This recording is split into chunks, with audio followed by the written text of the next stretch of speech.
disclaimer at the front of this video, a lot of these opinions are, well, all of these opinions are just mine, and a lot of them pertain to PCOS and insulin resistance. Please be kind in the comments, and without further ado, let's get started. Hello and welcome back to The Journey, friends. I am Jax and this is Jax's Journey. If this is your first time here, welcome. And if you're new here, thanks for joining the journey. You can too if you hit the subscribe button down below. This video is in response to the positive comments I got off of a video I did a few weeks ago where I mentioned offhandedly that I am down over 30 pounds from my peak weight, and I thought I would share what I'm currently doing. But by no means, I am not a doctor, nutritionist, or a trainer. So please understand that this is just my experience and my research, and I hope that some of my tips and investigation helps you out. The first thing I want to talk about is the fact that I hit a peak weight coming off of birth control, which essentially left my PCOS with insulin resistance unmanaged. I didn't know I had PCOS with insulin resistance at the time, and I rapidly gained weight, as you can see by this graph here.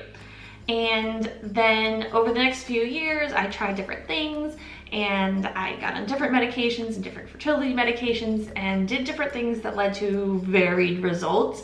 But I definitely started to notice a trend back up coming off of all treatments and decided to get serious again a few months ago.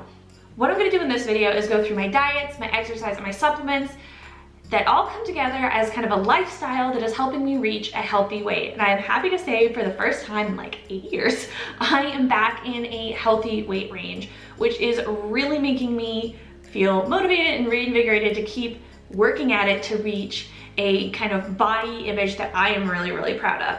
So I am reinvigorating. I think that's part of why I want to put this video out there as motivation, so that people know that sometimes it's hard, sometimes you go up for a little while, sometimes you go down. Obviously, look at the chart, oh my gosh. Sometimes you go up and sometimes you go down, and you have to have a little bit of grace about what you're going through at any given time. And I know, especially now, a lot of people are feeling a lot of stress and feeling that stress, and I wanna make sure that you give yourself grace there. But if you're ready to use this time to really focus on you and try some things out, here's what I've been up to.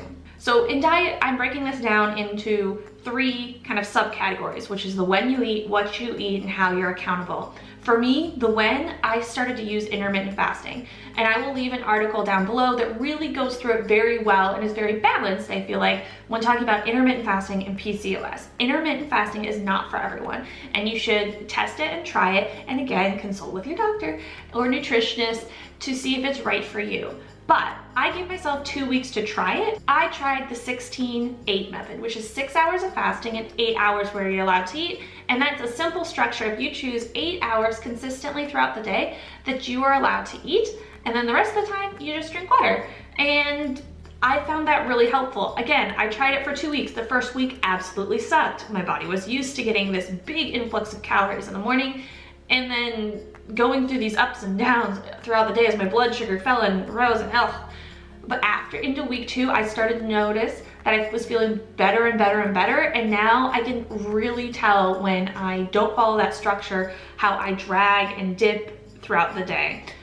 It's not for everyone. That article lays it out really, really well, saying there are some proven benefits, especially around insulin and blood sugar, but you shouldn't do it if you have an eating disorder, if you're pregnant, or if you already have diabetes. Please consult your doctor about it.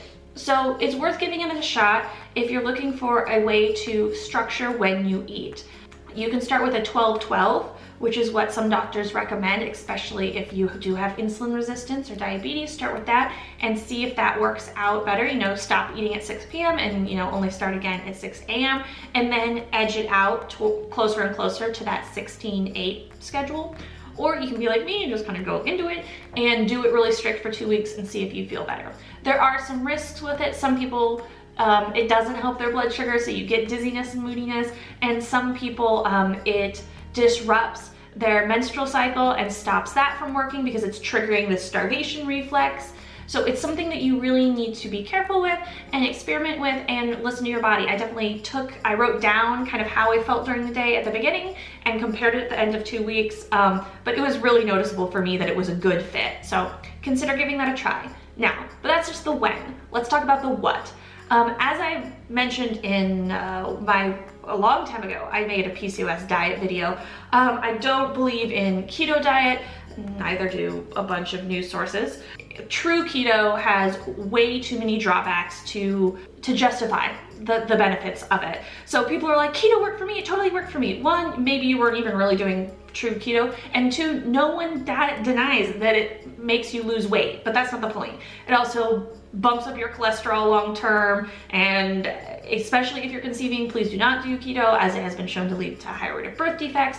Anyway, the long-term effects of keto just aren't good enough, and I don't believe in any diet or exercise plan that you have to do for just a little while. Like, you can only do it for just a little while, like cleanses or the 30-30 diet or anything like that. I'm not for, I guess. I think those lead to the mentality of quick fixes and sudden weight losses. And yeah, if you cleanse for a week, you're gonna lose 15 pounds because you know what's in your gut, 15 pounds of stuff, because you eat, and it takes 3 days.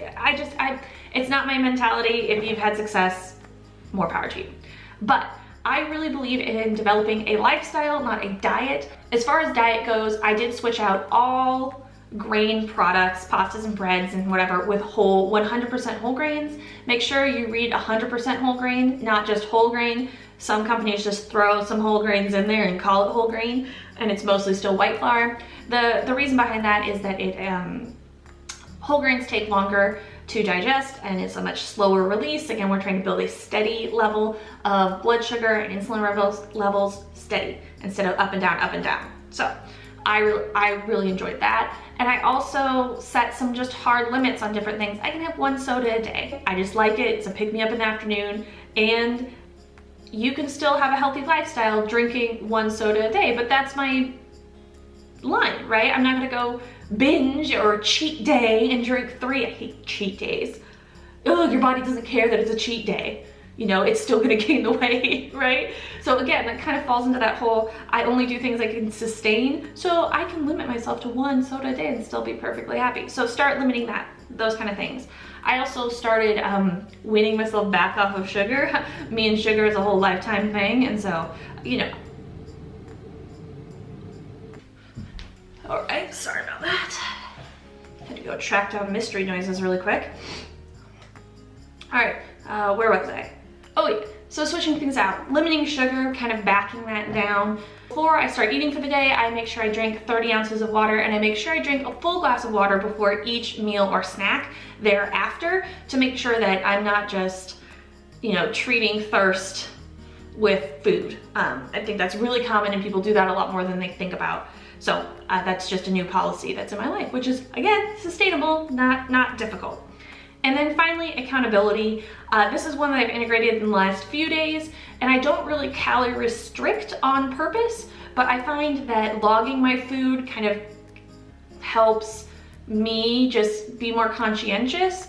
I'm not great at like keeping a mental tab of how many calories I've had in a day, so I don't have a specific number that I am shooting for or shooting to be under, but I do keep a log on my Fitbit app just to make sure that I'm not going way over. It's more to help me learn, just to help me have a better internal measure of calories rather than anything else. It's also to help me keep a better track of like carbs, fats, and protein, the macronutrients, because I've also never tracked that. So this is more of a learning thing right now.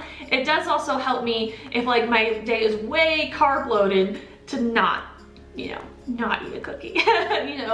Make sure, I get some protein in there. I think that's really what it's been helping me, keep track of. On to exercise. I essentially just set a step goal that I can actually meet 90-95% of the time. I think a lot of people like leave their Fitbit at whatever goal and then don't hit it and just get used to not hitting it.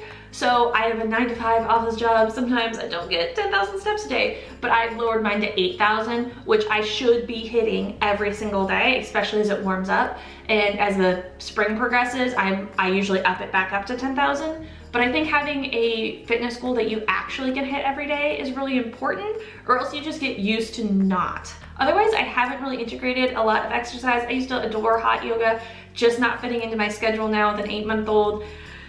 And we'll see as we go forward. I've been doing pretty well with just some purposeful walking, you know, making sure I'm going on trails with hills and get my heart rate up into that fat burning zone.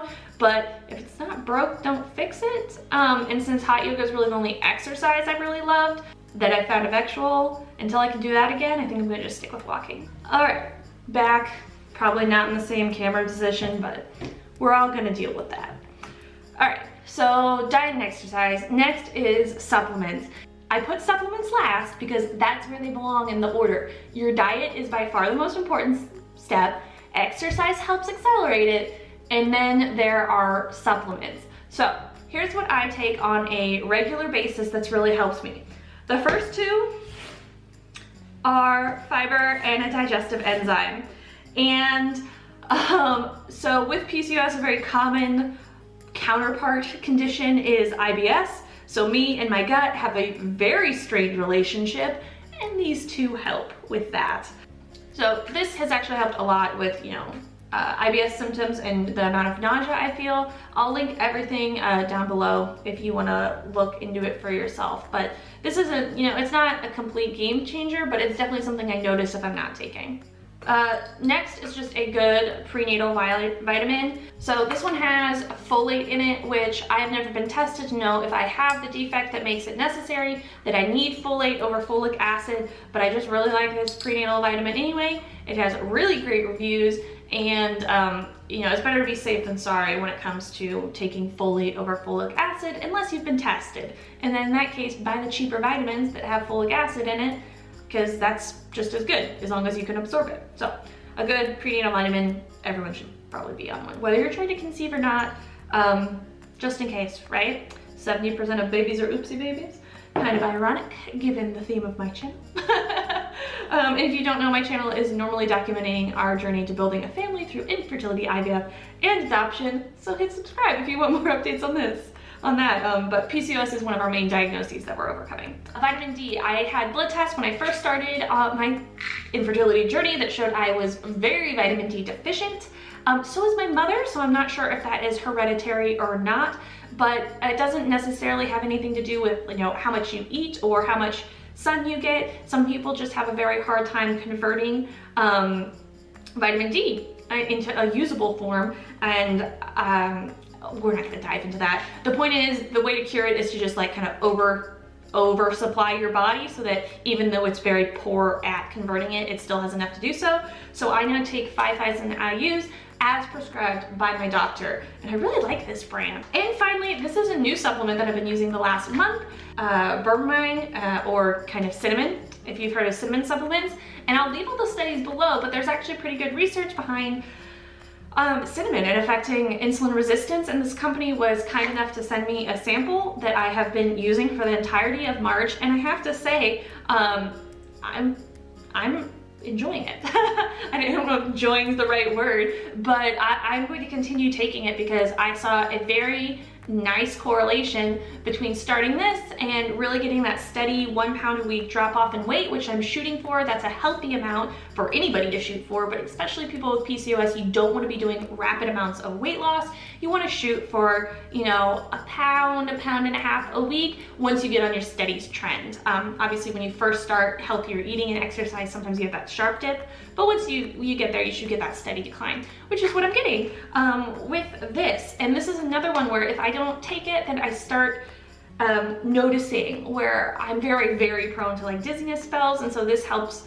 Dizziness because of like blood sugar, so this helps steady that out. Again, I'll leave the studies down below so that you can check that out if you want. Those are the supplements I'm on. Like I said, supplements are another thing where don't just like start them all at once.